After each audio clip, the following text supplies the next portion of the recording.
Nah, mari kita buka Alkitab kita dalam Kitab Imamat pasal 20. Kitab Imamat pasal 20 ayat 6 sampai ke 7. Kitab Imamat pasal 20 ayat 6 sampai dengan ke 7. Orang yang berpaling kepada arwah atau kepada roh-roh peramal, yakni yang berzinah dengan bertanya kepada mereka, aku sendiri akan menentang orang itu dan melenyapkan dia dari tengah-tengah bangsanya. Maka kamu harus menguduskan dirimu dan kuduslah kamu, sebab akulah Tuhan Allahmu. Alkitab berkata, Thomas, Ya, bahwa Tuhan menentang namanya pemanggilan arwah. Tuhan menentang yang namanya itu bertanya kepada arwah. Itu dalam kitab Imamat pasal 20. Kitab Imamat pasal 20 ayat 6 sampai dengan ke-7. Nah, saudara yang kasih dalam Tuhan, kenapa ada namanya pemanggilan arwah? Kenapa ada pemanggilan arwah? Pertama, dipercaya adanya kehidupan setelah kematian. Dipercaya ada kehidupan setelah kematian. Kedua, dipercaya bahwa arwah orang mati tahu masa lalu dan masa yang akan datang. Sehingga disebut namanya adalah roh peramal. Makanya peramal itu memakai namanya arwah orang mati. Nah, yang ketiga, dipercaya bahwa arwah orang mati memiliki kekuatan supranatural. Keempat, dipercaya arwah orang yang sudah mati bisa menjadi pengantara antara Allah dan manusia, antara dewa dan manusia, atau antara manusia dengan Elohim. Makanya sering ada namanya di kuburan-kuburan, doa-doa di kuburan. Karena dipercaya arwah orang mati bisa menjadi pengantara antara dewa dan manusia, atau antara Allah dan manusia. Dan yang kelima ini yang parah, Thomas. Iya, Pak. Yaitu dipercaya arwah orang mati lebih jujur daripada orang hidup. Ya, Pak. Nah, dipercaya bahwa arwah orang mati lebih jujur daripada orang hidup. Nah, yang jadi pertanyaan, apakah kalau arwah orang mati itu ada 7 harian, 40 harian? Sebenarnya tidak. Waktu sebelum saya bertobat, saya belajar ilmu Rogo Sukmo. Disitulah saya tahu tentang dunia arwah yang sebenarnya. Pada waktu seseorang mati, itu langsung terpisah di antara orang hidup, detik itu juga. Nah, setelah saya bertobat, baru paham. Yang mati dalam Tuhan, langsung ada di Firdaus. Untuk menunggu hari pembagian mahkota, memerintah bersama Tuhan.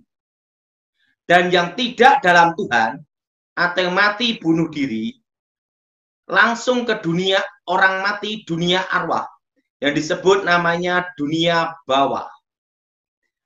Jadi yang keluyuran 7 hari, 40 harian itu bukan arwah orang mati. Bukan arwah orang mati. Ya, jadi yang keluyuran 7 harian, 40 harian itu bukan arwah orang mati. Jadi Thomas harus tahu juga bahwa tidak ada sebenarnya 7 harian, 40 harian itu tidak ada. Nah, kalau orang kenapa bisa ngimpi ketemu kakek neneknya atau orang tuanya yang sudah mati? Nah, sebelum saya bertobat, dipercaya bahwa manusia itu punya saudara kembar. Nah, sehingga kalau bayi baru lahir, langsung tali pusatnya disimpan di satu tempat. Dikasih namanya benda penerang. Nah, karena dipercaya supaya saudara kembarnya menyertai jabang bayi. Nah, itu sebenarnya bukan saudara kembar, tapi roh setan yang menyamar. Dan itu wujudnya sama. Nah, kalau orang rogo sukmo, makanya kalau bertapa, dia melihat dirinya sendiri. Itu disebut saudara kembar. Itu bukan saudara kembar manusia sebenarnya, tapi roh setan yang menyamar. Nah, kalau orang itu mati, maka roh setan yang menyertai dia semasa hidupnya ada di kuburan. Dan itulah yang mendatangi anak cucunya. Jadi kalau ngimpi ketemu kakek nenek yang sudah mati, itu bukan arwah mereka, tapi roh setan yang menyamar. Jelas, Thomas? Jelas, Thomas? Pak. Jelas, Pak. Jadi itu setan yang menyamar. Nyamar. Yang jadi pertanyaan, Pak, kalau orang manggil orang mati, bertanya kepada arwah orang mati, apa ada resiko? Ada. Kutuknya namanya kutuk alam kubur. Kutuk Disitulah alam kubur, ya, namanya kutuk, ya kutuk alam kubur. Nah, itu namanya kalau dulu belum bertobat namanya kutuk alam kubur. Di situ akan banyak musibah bencana, dan sakit penyakit, perceraian, kemiskinan. Nah, sebenarnya Indonesia ini banyak terkena kutuk alam kubur. Karena banyak pemimpin-pemimpin Indonesia yang sering minta-minta di kuburan. Nah, itu harus dipatahkan, diputuskan dalam nama Yesus. Amin. Nah, jadi kutuk alam kubur itu akan terjadi banyak musibah dan bencana. Dan akan terjadi perceraian, perzinahan, dan kehancuran. Nah, kemiskinan. Nah, jadi kalau kita orang Kristen, kalau ziarah itu boleh hanya tabur bunga. Yang tidak boleh meminta dan memanggil. Dan lebih baik mendoakan orang-orang yang hidup, bukan yang mati. Oke? Oke, Pak. Oke, sekarang tanya jawab. Ya, saya Pak. minum kopi dulu.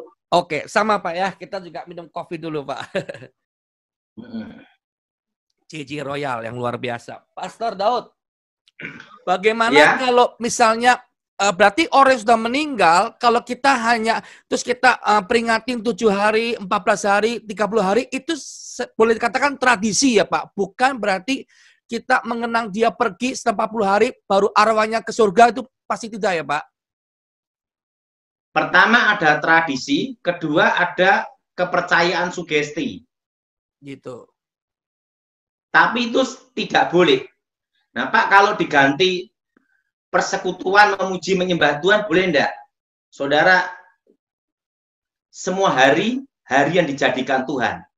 Tetapi alangkah baiknya jangan mengkait-kaitkan dengan tradisi itu menjadi kepercayaan sugesti, nanti jadi sinkritisme.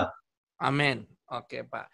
Terus Pak, kan tapi kalau harinya ya Pak, kalau harinya diganti jadi persekutuan, pujian penyembahan, tidak ada masalah sih.